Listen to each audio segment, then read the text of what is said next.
Selamat siang anak-anak semuanya. Bagaimana kabarnya? Semoga kalian semuanya sehat, tidak boring walaupun kita 1 minggu tidak bertemu dengan ibu. Kalian di rumah terus pasti bosan, tidak asik, tidak menyenangkan.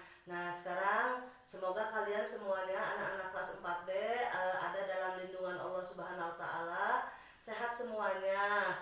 Nah, Ibu sekarang mau memberikan penjelasan atau rangkuman dari materi tema 8 subtema 1.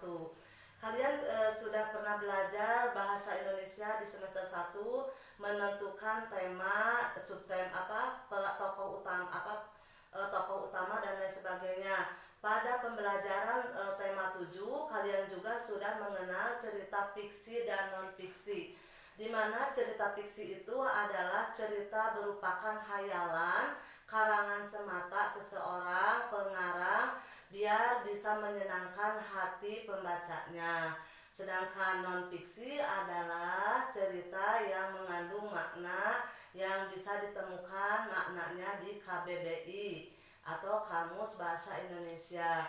Nah, sekarang Ibu akan kalian mengenal daripada jenis-jenis fiksi. Fiksi itu ada yang disebut dengan mitos, yaitu mitos yaitu cerita rakyat yang dianggap benar-benar terjadi, yang dianggap suci. Biasanya ceritanya berkaitan dengan makhluk halus. Contohnya seperti yang ada di lingkungan kalian, yaitu daerah Sumur Pancuran 7. Mereka masyarakat Pancuran 7 Egarmana mempercayai bahwa bila mana kita mandi di sana kita akan awet muda dan dipertemukan dengan jodoh. Percaya atau tidak, itu adalah cerita mitos. Yang kedua adalah cerita legenda. Kalian sudah paham ada cerita Situ Bagendit di Garut, yaitu di mana di situ ada seorang janda yang pelit. Nah, itu teh legenda. Yang berikutnya adalah cerita dongeng. Cerita dongeng ini merupakan cerita rakyat yang benar-benar cerita dongeng itu cerita rakyat yang tidak benar-benar terjadi, tidak terikat oleh ruang dan waktu. Contohnya dongeng Cinderella yang modern, dongeng Timun Mas atau Bawang Merah dan Bawang Putih, itu adalah cerita dongeng. Yang berikutnya adalah cerita fabel. Nah, itu cerita fabel atau cerita di mana binatang-binatang bisa bertingkah laku, bercerita seperti manusia. Contohnya si kadang kuya dan sakadang monyet. Atau juga kamu telah membaca si kelinci yang berbalap lari dengan seekor kura-kura. Itu adalah cerita daripada fabel. Nah, itulah cerita-cerita fiksi yang telah kamu pelajari selama ini. Nah, berikutnya di sini adalah apa sih yang ada. Teks fiksi itu adalah teks yang berisikan rekaan atau hayalan. Unsur-unsur yang ada dalam cerita fiksi diantaranya yaitu tokoh. Tokoh itu adalah pelaku. Pelaku ada pelaku utama dan ada pelaku pembantu. Pelaku utama adalah tokoh yang sering berulang-ulang atau menjadikan peranan utama. Sedangkan tokoh pembantu adalah tokoh yang mendukung dalam cerita tersebut sehingga cerita itu menjadi lebih hidup. Yang kedua yaitu ada tema. Tema itu dasar cerita atau sesuatu yang menjadi pokok-pokok terbentuknya suatu cerita. Itu yang disebut dengan tema. Contohnya tema Situ Bagendit, yaitu adanya temanya itu orang yang pelit akhirnya terkeram oleh kekayaannya sendiri. Itu adalah sebuah tema. Yang kedua alur cerita atau rangkaian peristiwa kejadian yang terdapat dalam suatu cerita. Contohnya ada alur maju dan alur mundur. Alur maju yaitu menceritakan dari kisah kecil sampai dia dewasa dan akhirnya sukses. Kalau alur mundur dari dia dewasa mundur dia menjadi lebih menyempit. Itu yang disebut dengan alur mundur. Berikutnya latar, yaitu keterangan yang menjelaskan keadaan dari cerita yang meliputi latar itu tempat, waktu, suasana, ya suasana sore hari atau senja hari, pagi hari, malam hari. Nah, itu yang disebut dengan latar. Yang berikutnya amanat. yaitu pesan yang terkandung dalam sebuah cerita tersebut, yaitu pesan moral yang dapat dipetik dilaksanakan oleh kita sebagai pandangan hidup kita. Itulah cerita unsur-unsur yang ada dalam sebuah cerita fiksi. Nah, berikutnya kita beralih kepada sesuai dengan tema kita, yaitu lingkungan tempat tinggalku. Sebagaimana kita ketahui, negara Indonesia adalah terdiri dari daratan dan pegunungan. Orang-orang yang hidup di daratan tinggi dengan orang akan berbeda mata pencahariannya dengan orang-orang yang hidup di daerah dataran rendah. Contohnya di daratan tinggi mata pencahariannya lebih kepada perkebunan, pertanian. Nah, itu sedangkan daerah dataran rendah itu adalah kepada persawahan. Juga masyarakat perkotaan akan berbeda dengan mata pencahariannya dengan masyarakat pedesaan. Masyarakat pedesaan itu lebih banyak kepada bidang pertanian, peternakan, dan perikanan. Sedangkan masyarakat perkotaan banyak bekerja mereka itu di bidang perkantoran, di pabrik, di perusahaan-perusahaan, di supermarket. Nah, itu adalah orang-orang yang tinggal di daerah perkotaan. Dan juga pekerjaan selain itu juga ada juga pekerjaan yang bekerja di bidang jasa. Pekerjaan yang di bidang jasa itu yaitu pekerjaan yang memberikan pelayanan kepada masyarakat, seperti di bidang kesehatan. Nah, sekarang kan sedang musim virus corona. Nah, itu banyak sekali jasa tenaga kesehatan yang bekerja siang malam menolong masyarakat yang terkena virus corona. Nah, mereka itu dokter, suster, perawat itu adalah bekerja di bidang jasa. Sedangkan di bidang pendidikan, memajukan pendidikan Indonesia itu guru, supir itu adalah mengangkut jasa di bidang transportasi. Itu mereka bekerja di bidang jasa. Mereka sering banyak tinggal hidup di daerah perkotaan. Nah, itu anak-anak, sebagaimana kalian sudah ketahui, kehidupan bangsa Indonesia, tempat tinggalku atau indahnya lingkunganku, yaitu bagaimana kondisi alam Indonesia yang berbeda-beda yang mempengaruhi sumber daya alam, dan sumber daya alam ini juga mempengaruhi terhadap jenis pekerjaan yang ada di Indonesia. Itu anak-anak. Ya, berikutnya adalah mengenai karakteristik individu yang mendiami lingkungan Indonesia, yaitu karakteristik kehidupan manusia itu bisa dibedakan menjadi dua, yaitu ciri fisik dan ciri psikis. Contohnya ciri fisik, misalnya ada yang kulit warna sawo matang, hitam, putih, rambut ikal, rambut lurus, hidung mancung, hidung pesek. Nah, sedangkan ibu adalah termasuk kepada golongan cirinya hidung pesek. Itu menjadi ciri khas seseorang. Ada yang tinggi, ada yang pendek. Nah, itu adalah ciri khas fisik.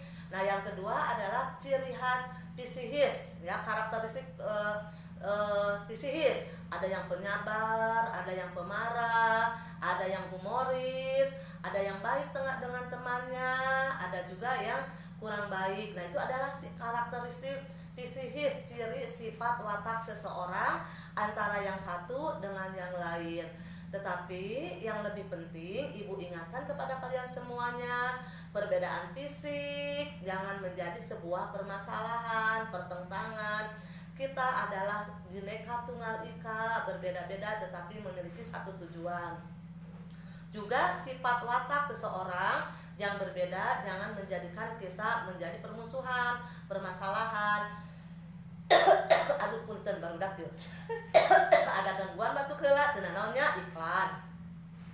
Nah, itu ya, mudah-mudahan dengan perbedaan karakteristik yang berbeda, sifat dan watak, kita memahami teman kita yang ada di sebelah kita, sifat ibu kita, sifat kakak kita, semua itu kita harus tumbuhkan rasa syukur, rasa terima kasih kepada Allah yang Maha Kuasa. Dengan perbedaan ini jadikanlah sebuah rahmat, jadikanlah sebuah persatuan, kesatuan di antara bangsa Indonesia, sehingga lingkungan kita, tempat tinggal kita itu jadi damai, indah, tertib.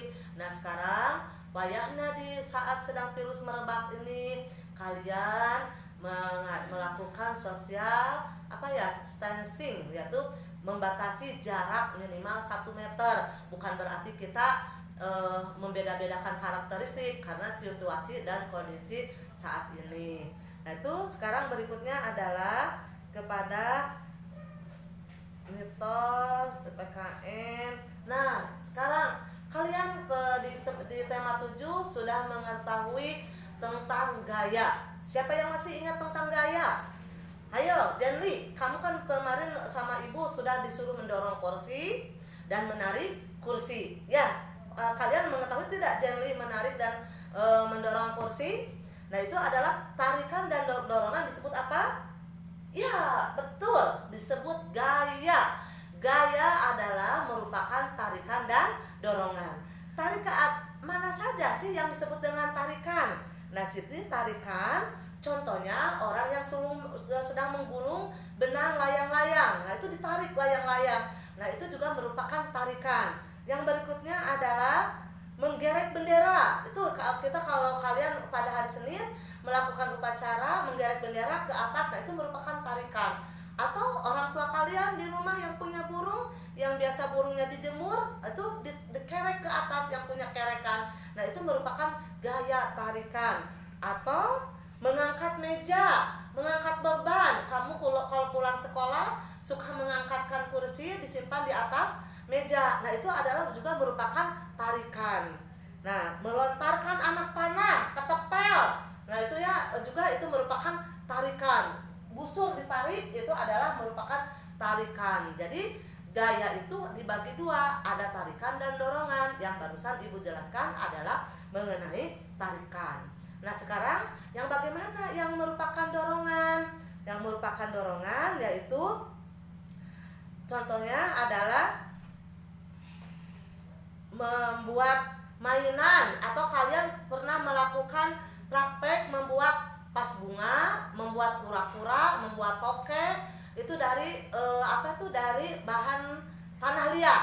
Nah, tanah liat bisa dibentuk. Nah itu tadinya demikian, maka dibentuk, diemplek-emplek, ya bahasa Sunda nama diemplek-emplek, sehingga membentuk sebuah pot, sebuah pas bunga, sebuah cobek atau gentong dan lain sebagainya. Itu adalah memberikan dorongan, memberikan tekanan. Itu yang disebut juga gaya dorongan atau daya tekanan. Atau melempar bola basket, itu didorong, ya, itu didorong. Atau menendang, menggayuh sepeda. Tuh, menggayuh sepeda juga sama dengan mendorong, ya, gaya mendorong. Jadi itulah yang disebut dengan tarikan dan dorongan, disebut dengan gaya. Nah, bagaimana sekarang gaya otot mempengaruhi terhadap suatu benda? Kalian sudah tahu sifat-sifat gaya. Nah, di sini ada pengaruh gaya terhadap benda.